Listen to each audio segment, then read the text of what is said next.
이제 시편 133편 1절에서 3절까지의 말씀을 봉독합니다. 하나님의 말씀에 경청하십시오.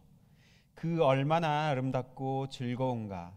형제 자매가 어울려서 함께 사는 모습. 머리 위에 부은 보배로운 기름이 수염 곧 아론의 수염을 타고 흘러서 그 옷깃까지 흘러내림 같고 헤르몬의 이슬이 시온산의 내림과 같구나. 주님께서 그곳에서 복을 약속하셨으니 그 복은 곧 영생이다. 아멘. 이것은 우리 주님의 말씀입니다. 하나님 감사합니다. 아멘. 우리 옆에 사람에게 그렇게 고백할까요? 사랑합니다. 그냥 한마디 해주셨으면 좋겠습니다. 사랑합니다. 네. 예, 사랑이 고픈 시대를 살아가고 있습니다. 우리 옆에 분들 여러분 많이 사랑해 주십시오. 주님의 좋으신 우리 주님의 은총과 평강이 예배 자리에 나오신 여러분 모두와 함께하길 먼저 축복합니다. 제가 2022년 그러니까 딱 2년 전 9월 첫 주에 다하나 교회에 부임했었습니다. 2년 전 딱 9월 첫 주 이날이죠. 오늘이 제가 여러분과 동행을 시작한 지 만 2년이 된 날입니다. 2년 전에 저의 첫 설교 본문을 여러분 기억하십니까? 오늘 이 말씀이었습니다. 시편 133편 1절에서 3절까지의 말씀을 제가 2년 만에 다시 여러분과 함께 나누고자 합니다. 오늘 이 본문을 다시 제가 선택한 이유는 이 본문이 교회로 모이는 우리에게 주어진 아주 중요하고 영원한 숙제를 우리에게 알려주기 때문입니다. 어떻게 보면 담임 선생님의 숙제 검사하는 날이 오늘이라고 생각하시면 좋겠습니다. 제가 담임 선생님은 아니고요. 우리 하나님께서 담임 선생님이십니다. 그런데 그런 보통 막 엄한 그런 선생님이 아니라 인자하신 담임 선생님을 여러분 상상해 보셨으면 좋겠습니다. 너희들 잘 하고 있니? 한번 해보니까 어때? 라고 우리 하나님께서 우리에게 물어보시면서 오늘 이 말씀으로 다가오신다고 믿습니다. 본문은 하나님이 아브라함을 부르시고 그의 후손인 이스라엘 백성들이 만들어가야 할 세상이 어떤 것인지, 그들이 만들어야 할 공동체의 모습이 어떤 것인지를 알려주는 매우 귀한 말씀입니다. 이 말씀을 통해 하나님이 우리를 공동체로 부르시는 이유에 대해 되새기고 숙제 검사를 한번 해보면 좋겠습니다. 본문의 첫 소절은 의문문으로 시작합니다. 좋지 아니한가, 즐겁지 아니한가 이렇게 물어보고 있는데요. 여러분 이거를 어려운 말로 수사 의문문이라고 합니다. 수사 의문문이라는 것은 rhetorical question이죠. 그러니까 진짜 물어보려는 의도가 아니라 강한 긍정을 나타낼 때 이런 퀘스천을 던지는 거죠. 내가 너에게 이거 하나 못 사주겠어? 이게 무슨 말입니까? 나는 충분히 너에게 사줄 수 있다는 것을 그렇게 의문문으로 이렇게 나타내는 거죠. 자, 한 절씩 우리가 히브리 성경 말씀이 있어가지고 여러분 당황하셨을 텐데 한 절씩 한번 봐보겠습니다. 히브리 성경에는요 히네라는 말로 시작합니다. 히네라는 것은요 여기 좀 봐, 여기 봐, behold 이런 뜻입니다. 그러니까 뒤에 나와 있는 내용이 정말 중요한 내용인 것을 상기시킬 때 이 말을 씁니다. 히네, 이것 좀 봐, 내가 아주 중요한 말을 할게 라고 할 때 분위기를 전환하면서 이 말을 하는 거죠. 히네. 다음에 마라는 의문문이 쓰였습니다. What, how라는 뜻을 가진 의문문인데요. 그 의문문 바로 뒤에 형용사가 하나씩 붙어 있어요. 무슨 형용사가 붙어 있냐면 토브라는 형용사와 나임이라는 형용사가 붙어 있습니다. 여러분 이스라엘 여행을 가보셨습니까? 현대 이스라엘에서 안녕하세요가 뭔지 아세요? 보케르 토브, 아침 인사고요. 저녁 인사는 라일라 토브입니다. 토브란 말은 굿이라는 뜻이에요. 모든 나라들의 인사말에 이 토브, 굿이라는 뜻이 들어가 있죠. 근데 이 토브라는 것은 좋다라는 뜻이고요. 나임이란 말은 히브리 말에 나임 메오드 하면은 만나서 반가워요. How do you do? 이런 뜻인데요. 나임이란 말은 아주 즐겁다는 뜻입니다. 거기 앞에 how가 붙어 있어요. 그러니까 how good, how pleasant 이런 강조를 나타내기 위해 오늘 이 마 뒤에 각각 토브와 나임이 붙어 있습니다. 근데 이 시편을 쓴 사람은 도대체 무엇이 그리도 즐겁고 유쾌한지 좋은지를 그 다음 1절 후반부에 얘기하고 있죠. 쉐벳 아힘 감 야하드라는 이 히브리 말인데요. 쉐벳이란 말은 dwell, sit down, settle down 뭐 이런 뜻입니다. 쉐벳, 아힘이라는 것은 형제들입니다. 아랍어에서도 이 말이 똑같은 말인데 아힘은 형제고요. 감은 also 뭐 이런 뜻입니다. like 이런 뜻이고요. 야하드는 together입니다. 그러니까 형제들이 하나가 되어 함께 거하는 것이 얼마나 좋고 즐거운가라는 뜻을 가진 1절 말씀인 거죠. 제가 왜 이것을 굳이 어려운 히브리 말을 사용하면서 설명하냐면 그 이유는 바로 히브리의 이 시이고요. 이것은 히브리의 시이고 이 운율과 뉘앙스를 여러분이 한번 느껴보시라고 제가 이렇게 설명을 해드린 것입니다. 자, 히브리인들의 전통 포크송이죠. 전통 노래를 우리가 한번 배워보도록 해보겠습니다. 한번 그 다음 악보. 근데 너무 글씨가 작네요, 그렇죠? 악보는 보이시나요? 제가 한번 불러볼게요. 아까 그 소절인데요, 히브리 말입니다. 히네마토브마나임 쉐베다힘 감야핫. 따라해 보실 수 있겠어요? 히네마토브마나임 쉐베다힘 감야핫. 어렵습니까? 네, 여기까지 하겠습니다. 네, 한번 원래 돌림 노래인데요. 돌림 노래로도 해보려고 했는데 어쨌든 제가 먼저 끝까지 한 번만 불러볼게요. 여러분 따라하지 않으셔도 됩니다. 그냥 느낌만 한번 봐보세요. 히네마토브마나임 쉐베다킴 감야 히네마토브마나임 쉐베다킴 감야 히네마토브 쉐베다킴 감야 히네마토브 쉐베다킴 감야. 근데 좀 느낌이 잘 안 오시죠? 우리말이 아니니까. 하지만 이것을 부르면서 이 히브리 백성들은 어떤 생각을 했냐면 하나님이 우리 공동체를 부르신 목적에 대해서 그들은 다시 리마인드하고 되새겼다는 것이죠. 여러분 이렇게 낭만적인 노래지만 실제로 이 가사를 살아내기는 너무 어렵습니다. 결코 낭만적인 일이 아닙니다. 왜냐하면 우리는 서로 너무 다르기 때문입니다. 형제가 연합하여 동거하는 것 여러분 이상적이죠. 아주 아이디얼합니다. 하지만 현실은 너무 어렵습니다. 이유를 얘기했지만 우리는 너무 다른 사람들이기 때문이죠. 백인백색이라는 말이 있죠. 100사람이 있으면 100가지 색깔이 있다는 뜻입니다.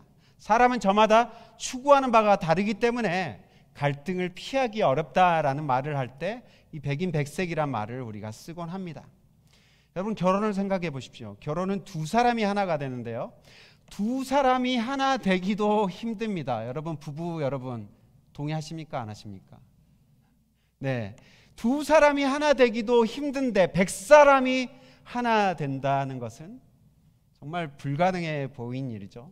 여러분 인간이라는 말을 한번 생각해 보십시오. 인간이란 말이 뜻이 무엇입니까? 사람이네 사이간자예요. 인간이라는 것은 사람이 관계를 맺고 살아가는 존재라는 것을 나타내는 말이 바로 인간입니다. 사람은 다른 이들과 관계 속에서 얽혀가면서 살아가는 존재죠. 우리는 나와 생각이 다르고 살아가는 방식도 다른 사람들과 함께 살아가는 것을 배우면서 성숙해 가는 것입니다. 여러분 어린아이들의 특징이 무엇입니까? 나만 옳고 내가 중심이고 내가 최고인 것, 이것이 어린아이들의 특징이죠. 하지만 우리가 어떤 사람을 어른이라고 얘기할 때는 그 사람 안에 넉넉한 품이 있고 다른 사람의 다름을 인정하고 용납하고 받아들여 줄 때 그 사람을 우리가 어른이라고 얘기하지요. 여러분, 다른 것은 틀린 것이 아니란 말 많이 들어보셨죠? 나와 다른 사람들을 존중하고 용납하는 태도는 어른이 가지는 특징입니다. 여기에 앉은 모든 사람이 나와 똑같은 사람이라고 여러분 상상해 보십시오. 얼마나 재미없겠습니까? 그렇지 않겠습니까? 나와 똑같은 사람들만 있으면 정말 인생이 재미가 없습니다. 여기 나와 다른 형제들과 어울려 함께 사는 모습이 오늘 본문의 시편에서는 아름답고 좋다라고 얘기하고 있습니다. 옛날 버전에서는요, 어울려서 함께 살다라는 것을 연합하여 동거하다라고 한글 성경에서 번역했었습니다. 연합한다는 것은 무엇입니까? 조화를 이룬다는 것이죠. 하모니를 이룬다는 것이에요. 사람이 자기와 다른 사람과 어울려서 조화롭게 살아가는 것이 아름다운 것입니다. 예수님께서 마태복음 5장 9절 산상수훈의 말씀에서 이것을 하나님의 자녀의 특징으로 말씀하셨어요. 5장 9절에 이렇게 얘기하고 있죠. 마태복음입니다. 평화를 이루는 사람이 복이 있다. 하나님이 그들을 자기의 자녀라고 부르실 것이다. 하나님의 자녀들의 가장 큰 특징은 평화를 이루고 조화를 만들어내는 것입니다. 100가지의 색깔을 가진 100사람이 어떻게 아름다워질 수 있을까요? 여러분, 예술가들은 어떤 사람입니까? 100가지의 색깔을 조화롭게 믹스해서 아름다운 작품을 만들어낸 사람들이 예술가들입니다. 다른 색이지만 옆의 색 때문에 서로의 색깔이 아름답게 보이는 것입니다. 중학교 미술 시간에 배웠던 것 같은데요, 색상 대비라는 것을 배운 적이 있습니다. 일정한 색깔이 인접한 다른 색깔 때문에 달라져 보이는 현상입니다. 빨간색은 초록색 한가운데 있을 때 더 선명하고 두드러 보인다고 하죠.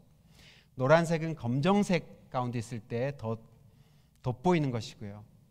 나 혼자는 그렇게 돋보이지 않지만 다른 이가 내 옆에 있어줌으로 내 삶이 빛나고 더 두드러질 수 있습니다. 그런 현상을 바로 색상 대비라고 얘기하죠. 우리는 다른 사람들과 조화를 이룸으로써 혼자 일으킬 수 없는 감동과 아름다움을 만들어낼 수 있습니다. 이것이 공동체의 아름다움이자 공동체의 비결입니다. 본문에 하나님의 자녀들이 하나가 되어 조화롭게 어울리는 것보다 더 아름답고 좋은 일이 없다고 말하고 있습니다. 이 시에서는요, 아름답고 조화로운 공동체의 삶을 두 가지 메타포, 은유를 통해서 표현을 합니다. 그 두 가지는 바로 기름과 이슬이에요. 머리 위에 부어진 기름과 헤르몬 산에서 내려오는 이슬이라고 설명하고 있습니다. 기름과 이슬이 상징하는 조화로운 공동체의 모습이란 어떤 것일까요? 도대체 무엇을 의미하는 것일까요? 먼저 조화로운 공동체는 기름의 특징이 있다라고 얘기하죠. 2절에 이렇게 말합니다. 머리 위에 부은 보배로운 기름이 수염, 곧 아론의 수염을 타고 흘러서 그 옷깃까지 흘러내림 같고 라고 노래하고 있습니다. 머리에 있는 보배로운 기름은요, 제사장들을 성별할 때, 제사장들을 세울 때 제사장들 머리 위에 기름을 붓습니다. 그 기름이 이제 중력을 타고 내려가겠죠. 수염을 타고 옷깃까지 내려온 그것을 상상하면서 지금 이 구절을 쓰고 있습니다. 이것이 의미하는 것은 무엇이겠습니까? 하나님의 일을 위해 부름받은 자들, 구별된 사람들이 넘치는 공동체라는 뜻입니다. 자기의 소명이 무엇인지를 자각하는 사람들이 많이 있을 때 신앙 공동체는 아름답다는 말을 이렇게 표현하는 것이지요. 베드로전서 2장 9절에서 베드로 사도는 우리를 부르신 하나님의 그 부르심에 대해서 우리에게 리마인드하죠. 그러나 여러분은 택하심을 받은 족속이요, 왕 같은 제사장들이요, 거룩한 민족이요, 하나님의 소유가 된 백성입니다 라고 하면서 우리의 부르심을 확인해주고 있습니다. 하나님은 아무 이유도 없이 그냥 우리를 거룩한 제사장으로 부르지 않습니다. 우리를 거룩한 제사장으로 구별하여 세우신 이유가 무엇입니까? 제사장의 사명, 제사장의 소명을 감당하라는 것입니다. 하나님은 왜 어둠 속에서 우리를 불러내셨습니까? 하나님은 자기 아들 십자가에 못 박혀 죽으시는 그 희생을 감수하면서까지 왜 우리 죄를 씻으시고 우리를 구원해 주셨습니까? 세상 속에서 하나님의 빛을 드러내며 살으라는 뜻이겠죠. 하나님의 자녀들의 공동체인 교회가 아름다울 때는 자기의 소명을 알고 각자 자기의 자리에서 자기의 색깔을 낼 때입니다. 우리는 다 각자 다른 은사와 달란트를 가지고 있습니다. 어떤 사람은 찬양하는 은사, 어떤 사람은 가르치느니, 봉사하느니, 섬기느니, 말씀을 선포하느니 등 우리의 소명과 은사는 다 다양합니다. 바울은 자기에게 주신 은사를 통해 공동체를 아름답게 세우라고 부탁합니다. 에베소서 4장 12절 말씀입니다. 그것은 성도를 준비시켜 봉사의 일을 하게 하고 그리스도의 몸을 세우게 하려고 하는 것입니다. 우리에게 다 다양한 색깔과 기프트, 은사들을 주신 이유를 설명하고 있죠. 그것은 공동체를 세우고 풍성하게 하기 위함이다라고 얘기하고 있습니다. 여러분에게만 주신 독특한 은사와 색깔이 있습니다. 그것을 꼭꼭 감춰두지 마시고요. 공동체를 위해 사용해 보십시오. 각자 가진 은사를 통해 봉사하고 섬길 때 그 공동체는 아름다워지고 그 공동체를 통해서 이 어둠의 세상 가운데 아름다운 빛을 발하게 되는 것입니다. 두 번째로 아름다운 공동체의 모습을 헤르몬산에서 내리는 이슬로 빗대고 있죠. 헤르몬산의 이슬이 시온산의 내림과 같구나라고 노래하고 있습니다. 여러분, 이슬하면 한국의 유명한 술이 떠오르신 분들도 계실 텐데요. 이슬이 상징하는 것은 무엇입니까? 이슬은 아주 좋은 비유이죠. 누가 여러분에게 이슬과 같습니다 라고 얘기하면 그것은 욕이 아니라 칭찬이죠. 이슬은 신선함을 상징합니다. 신선한 것이죠. 여러분, 이스라엘 백성들이 살아가는 땅인 팔레스틴 땅, 제가 이 팔레스틴 땅이라고 하니까 왜 이스라엘 안에 살아가는 그 팔레스틴을 말하느냐라고 얘기하시는 분들도 있는데, 여러분, 이스라엘 백성들이 살아가는 그 지역 자체를 팔레스틴이라고 합니다. 이 팔레스틴 땅은요, 물이 매우 귀중한 땅입니다. 비가 잘 내리지 않죠. 그래서 이슬의 역할이 되게 중요해요. 이슬은 생명을 공급하는 것이고요, 이슬은 신선함을 제공해 줍니다. 그래서요, 이스라엘 백성들이 아침마다 그 광야를 생활할 때 아침마다 무엇과 함께 만나가 내렸다고 합니까? 이슬과 함께 만나가 내리는 것이죠. 이슬은 바로 하늘로부터 내려오는 하나님의 은혜를 상징하는 것이었어요. 하나님의 은혜와 공급함을 상징하는 것이 바로 이슬입니다. 주님 안에서 조화를 이룬 공동체는 이슬과 같은 생명을 세상에 전달한다는 그 뜻이 바로 여기에 담겨 있습니다. 여러분, 이런 조화의 결과, 이런 하모니의 결과가 무엇이라고 말하고 있습니까? 주님께서 그곳에서 복을 약속하셨으니 그 복은 곧 무엇이라고요? 영생이다 라고 얘기하고 있습니다. 백인백색의 사람들로 모인 공동체가 아름답게 순기능을 발휘하면 그 결과가 무엇이라고요? 영생입니다. 영생은 제가 자주 설교를 통해서 설명해 드렸습니다. 영생은 이 시간이 그냥 쭉쭉쭉 연장되는 것, 그것을 의미하는 것이 아닙니다. 죽어서 계속 연장되는 그런 시간, 그것을 의미하는 것이 아니라고 제가 말씀드렸죠. 영생은 영원히 지속될 만한 가치 있는 삶, 그것을 영생이라고 했죠. 바로 신적인 삶입니다. 하나님이 누르시는 아주 퀄리티가 높은 수준의 그 삶을 바로 영생이라고 하는 것이죠. 영생을 다른 말로 표현하자면 하나님께 받아들여진 삶이라고 말할 수 있을 것 같습니다. 구원받았다는 것이 무엇입니까? 구원받았다는 것은요, 하나님께 accepted 됐다는 것을 accept하는 것, 이게 구원입니다. 아, 내가 받아들여진 존재구나 라는 이 사실을 accept하는 것, 이게 구원입니다. 탕자 이야기 잘 아시죠? 탕자는 아버지를 떠났었습니다. 그리고 모든 아버지의 재산을 탕진하고 아버지에게 돌아옵니다. 탕자가 구원받았다라고 느껴진 그때가 어떤 때입니까? 바로 아버지의 품 안에 안길 때였습니다. 아, 아버지께서 나를 억셉트 하시는구나 라는 그 사실을 억셉트 할 때 그에게 구원의 감정, 영생의 감정이, 영생의 삶이 그 순간부터 시작된 것입니다. 하나님께 받아들여졌음을 믿는 이들은 다른 이들을 그처럼 용납하고 받아들일 수 있습니다. 죄와 죽음의 악순환에서 벗어나게 되는 것이죠. 왜냐하면 성경이 말하는 죄라는 것이 무엇입니까? 온통 나에게로 향해진 마음이 바로 성경에서 말하는 죄이기 때문입니다. 내 삶이 이미 용납되었음을 알 때 우리는 다른 이들을 용납하고 사랑할 수 있는 자리로 나아갈 수 있는 것이죠. 요한일서 3장 14절은 이것을 다음과 같이 표현합니다. 같이 읽어볼까요? 시작.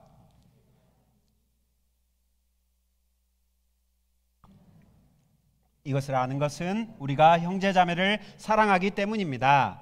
사랑하지 않는 사람은 죽음에 머물러 있습니다. 여러분, 사랑하는 자만이 영생을 누리며 사는 사람이라는 뜻이겠죠. 구원받은 사람들이 서로 사랑하며 누리는 삶을 영생이라고 할 수 있습니다. 하나님께서 우리를 어둠에서 불러내신 이유가 바로 여기에 있습니다. 영생의 공동체를 이 땅 위에서 만들어 보라는 것이죠. 저 천국에서 이루어질 만한 가치 있는 삶을 이 땅에서부터 만들어 가 보라는 것입니다. 바로 이것이 영생의 삶입니다. 구약성경이 말하는 구원은요, 우리가 죽어서 저 세상에서 만나는 그런 삶이 구약에서 말하는 구원이 아닙니다. 구약성경이 말하는 구원은 이 땅 위에서 만들어지는 영생 공동체, 그것이 바로 구원의 삶의 구체적인 모습입니다. 교회를 구원 공동체라고 부르는 이유는 구원의 모습을 미리 보여주라는 이유에서입니다. 형제자매가 서로 용납하고 사랑하는 천국의 삶을 이곳에서부터 보여주라는 숙제가 영생 공동체인 교회의 숙제인 것입니다. 이 숙제를 2년 전 첫 설교를 통해 함께 풀어보자고 여러분에게 제안을 했었습니다. 숙제 잘 해오고 계십니까? 여러분이 숙제를 잘 해오고 계시다는 증거 중 하나는 제가 이곳에서 더 아름다운 삶을 살아가고 있다는 것이 아닐까 생각을 해보았습니다. 여러분들이 저에게 설당이 되어주셨기 때문에 이곳에서 새롭게 터전을 마련하여서 지금까지 잘 살아오고 있습니다. 그동안 저와 저희 가정에게 보여주신 여러분들의 헤세드, 그 사랑에 대해서 진심으로 감사를 드립니다. 저뿐만 아니라 많은 사람들이 이곳에 오고 가면서 여러분들을 통해 아름다운 영생의 삶을 경험했다고 믿습니다. 가끔 우리 교회에 아예 교회에 처음 나오신 분들이 계십니다. 그런데 이분들이 꽤 오랫동안 버티세요. 버틸 뿐만 아니라 꽤 오랫동안 우리와 함께 하십니다. 그리고 여전히 함께하고 있죠. 이것이 가능한 이유가 무엇일까를 생각해 봤습니다. 그 이유는 여러분들이 숙제를 매우 잘하고 계시다는 그런 반증이겠죠. 여러분들이 영생의 삶이 무엇인지 그들에게 보여주고 있기 때문일 것입니다. 그런 분들에게 영생, 구원과 같은 이 기독교 용어들이 되게 생소하고 이 종교적인 분위기들이 되게 낯설 것입니다. 하지만 여러분들의 삶을 통해서 보여지는 그런 영생의 삶을 이들이 느끼는 것이겠죠. 우리는 다른 이들과 어울려 살 때 더 아름다워질 수 있습니다. 여러분, 모노톤으로 노래를 부르는 것보다 사부로 하모니를 맞춰서 노래를 부르면 훨씬 아름다워지죠. 하모니는 내가 나의 음을 정확하게 낼 때 만들어집니다. 내 개성과 색깔을 잃지 않고 내 음을 내지만 옆에서 다른 음을 가진 사람이 또 그 사람의 색깔이 있는 음을 내줄 때 그 음이 조화롭게 될 때에 우리는 하모니를 이룬다라고 얘기합니다. 나의 은사나 나의 특징 또는 나의 정체성을 유지하면서 다른 이들과 조화를 이뤄내는 삶입니다. 조화를 이룬다고 해서 자기의 정체성을 잃어버려선 곤란합니다. 교회란 조화와 평화를 연습하는 공동체입니다. 평화의 사람들이 만들어가는 조화로운 세상이야말로 천국의 삶이기 때문입니다. 받아들여진 사람들이 서로 받아들이는 것을 연습하는 것이 교회이고, 그것을 연습하는 구체적인 장이 바로 소그룹 목장입니다. 여러분, 목장에 열심히 동참하지 않았던 분들도 이제 그곳에서 열심히 아름다운 삶을, 천국의 삶을 연습해 보십시오. 그곳에서 영생의 삶을 연습하는 것입니다. 나와 다른 이들 속에 있을 때 여러분들의 삶은 더 돋보이고 아름다워질 수 있습니다. 목장에서 여러분 식탁의 교제를 자주 가져보시길 바랍니다. 식탁이야말로 환대의 공간이자 상생의 공간이기 때문입니다. 둥그러운 상에 모인 그 사람들을 우리는 식구라고 하죠. 한솥밥을 먹는 사람들을 식구라고 합니다. 식구 중에는 피로 맺어지지 않은 사람들도 그 상 안에 들어오면 우리는 그 사람을 식구라고 합니다. 먹을 식에 입 구자를 쓰죠. 그 상을 같이 누리는 사람들이죠. 모일 때마다 식탁의 공동체를 나누시고, 여러분 그것을 우리 목장 지기님들만 하면 좀 부담스럽잖아요. 같이 그 짐을 좀 같이 나눠주시고 같이 한번 노력을 해보셨으면 좋겠습니다. 시편 23편에 보면요, 다윗은 이런 노래를 하죠. 시편 23편 여러분 잘 아시죠? 여호와는 나의 목자시니, 그 노래입니다. 그 중에 이런 구절이 있습니다. 원수의 목전에서 나에게 상을 베푸셨다라고 얘기했죠. 원수의 눈앞에서 상을 베푸셨다는 얘기인데요, 이게 무슨 말일까요? 원수와 화해하여 한솥밥을 먹게 되었다는 그런 노래입니다.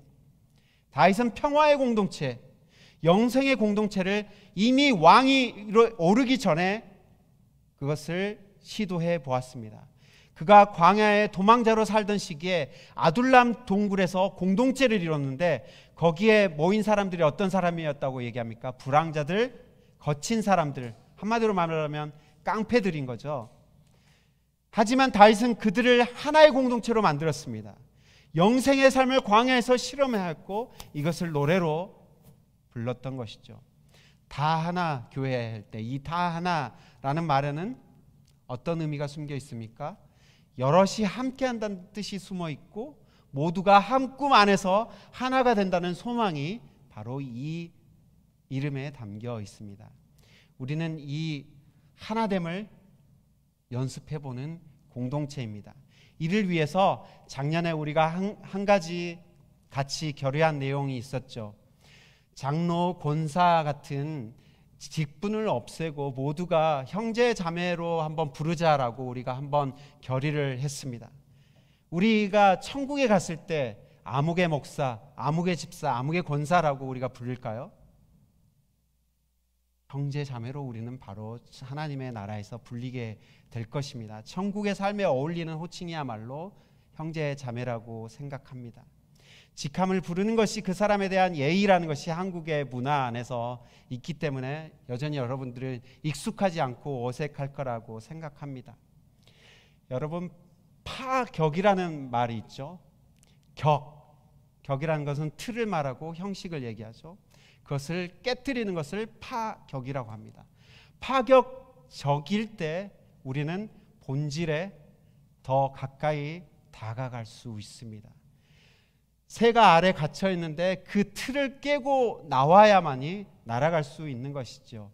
어떻게 보면 우리를 가둬뒀던 그 틀을 한번 깨보자는 것이고, 그 깨움을 통해서 우리가 본질에 가까운 하나님께서 원하시는 그 본질, 영생 공동체, 천국의 공동체를 한번 만들어 보자는 의도에서 그것을 시도해 보는 것입니다. 그 깊은 뜻을 우리가 이해하고 함께 동참해 보았으면 좋겠습니다. 제가 여름에 동부 쪽으로 2주 정도 휴가를 갔다 오면서 거기에서도 이런 것을 시도하는 교회들을 만났어요. 다수가 아니지만 이런 건강한 공동체를 꿈꾸면서 시도해보는 교회들이 있었습니다. 뉴저지에도 저희 교단에 있는 교회도 한 교회도 있었고요. 또 DC에는 한 200명, 300명 되는 교회지만 10년 동안 이것을 열심히 실천해오는 교회도 있었습니다. 여러분, 형제 자매가 하나가 되어 이루는 영생의 공동체는 우리 주님의 꿈이며 이 땅 위에 만들어가야 할 우리의 사명이자 숙제입니다. 여러분을 통해 기름 부음이 넘치고 이슬처럼 생명력 넘치는 영생 공동체가 이 땅 위에 만들어지기를 우리 주님께서는 간절히 부탁하시고 바라고 계십니다. 같이 기도하겠습니다. 살아계신 하나님 아버지, 우리를 통해서 이 땅 위에 아름다운 영생의 공동체, 천국의 공동체가 이루어지기를 소망합니다. 용납받은 자가 되어서 다른 이들을 용납하고 품어주는 그런 어른으로 성숙해 갈 수 있도록 우리에게 축복하여 주시고 함께해 주옵소서. 예수 그리스도의 이름으로 기도합니다. 아멘.